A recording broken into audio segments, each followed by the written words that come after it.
What's up guys? Today I'm super excited because I finally get to show you how to make the best vehicle in Tears of the Kingdom. This thing can go anywhere and climb nearly anything, plus it's essentially crash proof. This all-terrain vehicle has gone through a bunch of different iterations and I finally feel like it's ready to show you guys.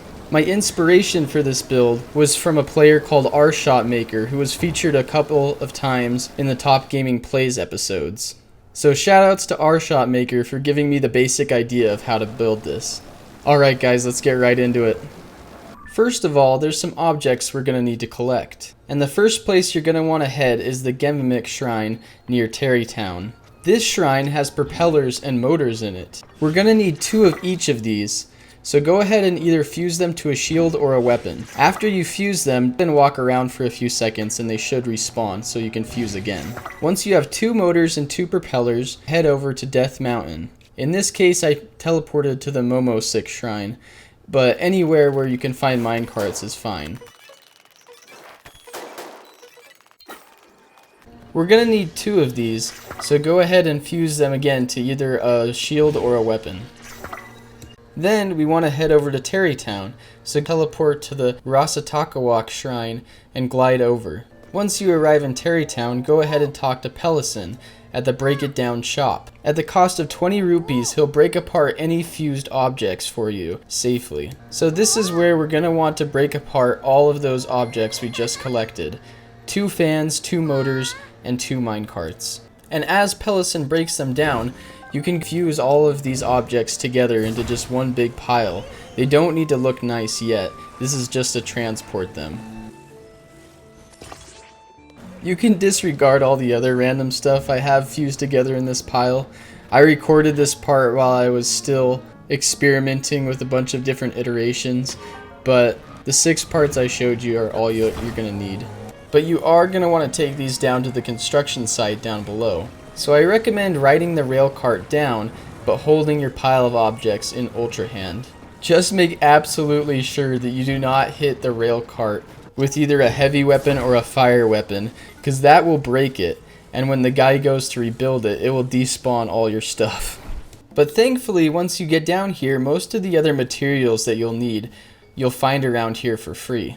This is everything that you'll need: a stone platform, 4 large tires, a shock emitter, stabilizer, steering stick, 2 minecarts, 2 propellers, and 2 motors.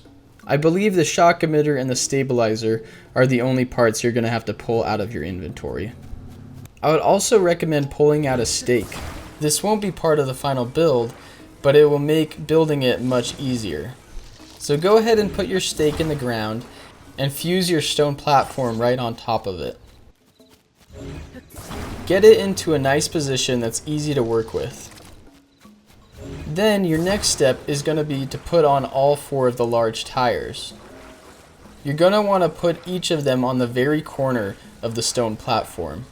But instead of putting them flush to the side of the platform, you'll want to connect them directly underneath the stone platform corners. The reason you want to do it this way is because it gives you just a little bit more clearance and keeps you from bottoming out as often, which is super important for a rock climbing vehicle. You're also going to want to check and make sure that as you're putting on the tires, they're all facing the correct direction. You'll notice that on the tread of the tires there's these arrows. All of the arrows should be pointing forward on your vehicle.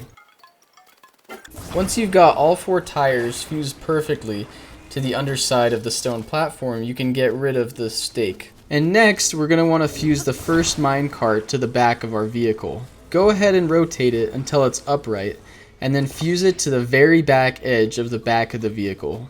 It should look like this. It's very important to have the majority of the weight on the back side of this particular vehicle, because its front end needs to lift up to climb rocks. Next, we're going to create our little engine here that gives us thrust. Set one of the motors upright, and then fuse a propeller to the top of it. Go ahead and run around it to make sure that it's centered on all sides. And then we're going to want to fuse the second propeller to the top of the first.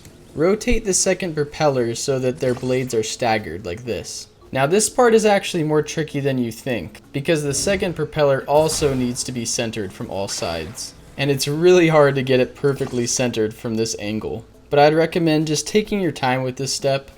Go ahead and walk around it to see it from all the different angles, and if it's not right, just shake and break your fuse and then try again. It's going to take a bit of trial and error to get it aligned right.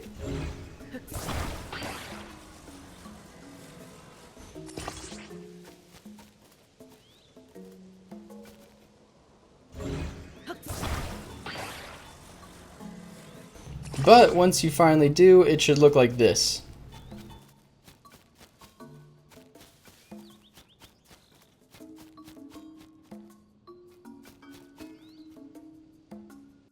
Then you're going to want to grab this whole engine and turn it so that it faces towards you.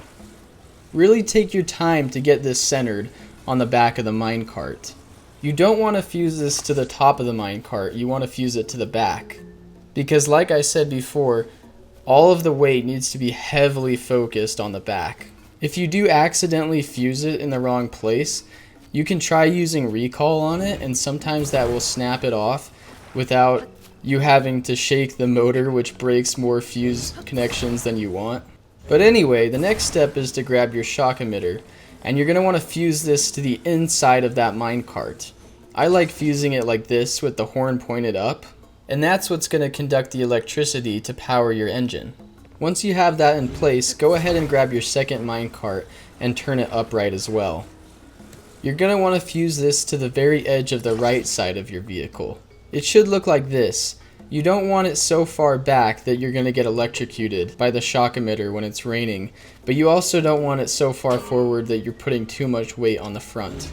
Now for the next part, the easiest thing to do is to whack the stabilizer so it'll stand upright, and you can easily put the steering stick on the center of its head. Then with these two connected, we're going to set them aside for a moment and grab the second motor. The motor needs to connect to the side of the stabilizer, but its placement is pretty important, so have the stabilizer stand up again. You'll want to make sure that you connect the tip of the motor not to the steering stick and not to the base of the stabilizer, but to the side of the stabilizer's head like this. This is the fulcrum that's going to keep Link in an upright position no matter how steep of a hill you're going up. Usually if you're going up a hill that's too steep, even if the vehicle can handle it, Link will let go of the steering stick. But with this, you can go up anything. Now the trick for mounting this on the inside of the second minecart is to put it up against the right side of the inside of the minecart. Then make sure the bottom of the stabilizer is barely not touching the stone platform. See right there, I messed it up, and I had to use recall to detach it. You really want the stabilizer as low as it can be without touching the platform itself, because it needs to swing and rotate. But you also don't want it to be so high up that it's hard to get onto it to mount the vehicle. And congratulations, your all-terrain rock climbing vehicle is complete. But you're definitely going to want to test it out to make sure it actually works. First of all, take a look and see if a giant gust of wind is coming out of the back of the propellers. If it isn't, that probably means there was an issue when you were fusing those parts together. Then you can come over to this really steep hill by the tower that overlooks the construction site. Try going up the very steepest part of the hill, and if you made the vehicle right, you'll see that it can just climb right over it no problem. And then to test it on some really insane stuff, continue heading in the same direction and navigate through this little forest, and you'll come right up to the base of Death Mountain. Now this is where you can really test how amazing this vehicle actually is. It really doesn't care about completely vertical walls, and as long as your energy cells are upgraded enough, you can just go and go and go and go up any mountain that you want. Now please enjoy this 1-minute montage showing off exactly what this beast is capable of.